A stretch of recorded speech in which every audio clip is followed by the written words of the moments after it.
皆さんこんにちは。ワールドラバーマーケットのやすんです。今日の卓球知恵袋は逆横回転系のサーブをバックでレシーブする方法を教えてください。ということで今日は逆横系のサーブをバックハンドでレシーブする、バックハンドに特化した、レシーブの方法をやっていきたいと思います。今回は2種類の返球方法をご紹介したいと思います。今まで巻き込み系のサーブ、逆横系のサーブですねとか YG サーブっていうサーブが苦手だった方にはとても重要な話だと思います。今までそういうサーブがうまく取れなくてずっと苦手だと感じていた方、そういう構え、例えばサーブ出す時ですね、こうやって構えられたらまだ順横系のサーブだなと思うと思うんですけど、こうやってYG の構えやこう巻き込みの構えっていうのをされると、ちょっともうそれだけでちょっとビビってしまって、どうやってレシーブしようってもう先に考えちゃう方っていう方とても多かったんじゃないかなと思います。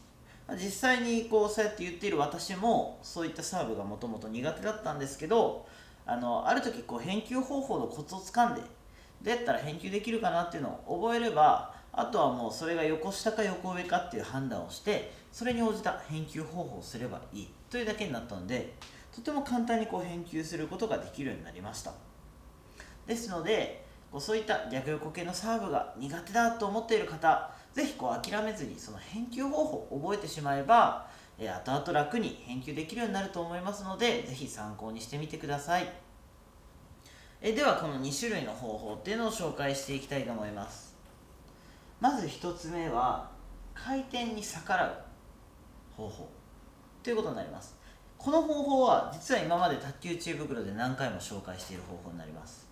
これは実際にどういった方法かと言いますと、巻き込みサーブ、こう曲がってくるサーブっていうのは正面で取るとこちらに飛びます。右右想定での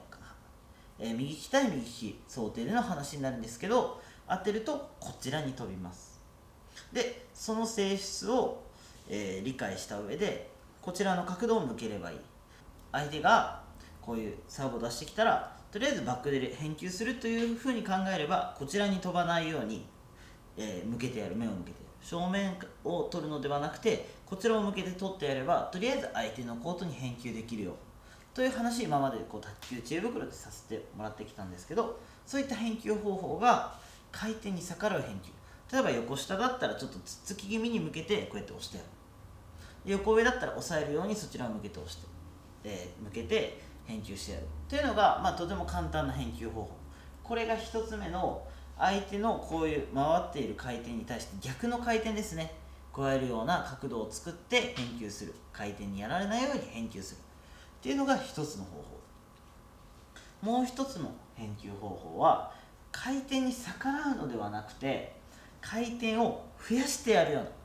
返球方法。でもこちらにグーって切れているサーブ、こう回っているサーブに対して同じように同じ方向に逆に回転を加えてやるレシーブ方法があります。実際に逆横系のサーブっていうのは正面をまっすぐ捉えると回転にやられてこっちに飛ぶ、もしくは横下だったら落ちる、アップだったらこちらに逃げながら浮いてしまうっていうのが基本の考えなんですが、このレシーブの場合はその回転に対して同じようにサイドスピンを加えるようにレシーブをしてやる、横下だったらこちらですね、バックサーブを出すようなイメージ、同じ方向に回転を加えてやる、ボールが回っている方向に回転を加えてやるというふうにすることで打球します。このボールをより回転させるような返球方法をすると、実は回転に押されてこっちに飛ぶのではなくて狙った方向にまっすぐに飛ばすことができます。ここでうまくもちろん回転がかけられずに正面をポンって当ててしまうと、回転にやられてしまうんですが、しっかり自分からグッて回転をかけてやると、狙った方向に飛ばしやすいレシーブになります。もちろん完全にナックルの時にやるようにこちらを狙ったらここに飛ぶっていうよりは少し影響はされるんですけど、しっかりとかけてやればかけてやるほどその回転に負けて反対に飛ばされるっていうのはなくなって安定した打球にすることができます。横上だったら払うように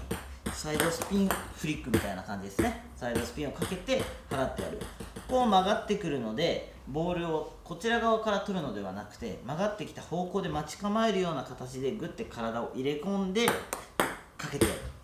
下回転の場合はこちらでかけてやるというようなイメージでやってみてください。実際にこの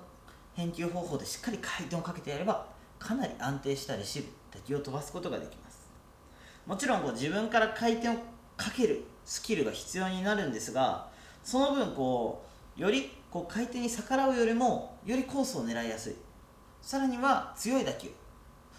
今までは回転合わせるだけで抑えたりとか、まずはミスしないようにつつきで入れる形だったのが、より速い打球、フリックのような感じで速い打球でやったりとか、深く鋭い取りにくいレシーブっていうのをすることができますので、まずはこの回転の性質っていうのを覚えた上でこの回転を増やすような方向に打球するレシーブっていうのを覚えてほしいなと思います。でトップ選手の試合を見ていると、逆横系のサーブに対して実際に回転に逆らうように返球している選手よりもずっと自分のボールにして、自分から回転を増やすようにして返球している選手が多いっていうのも特徴になります。では実際にこちらの返球やっていきますのでご覧ください。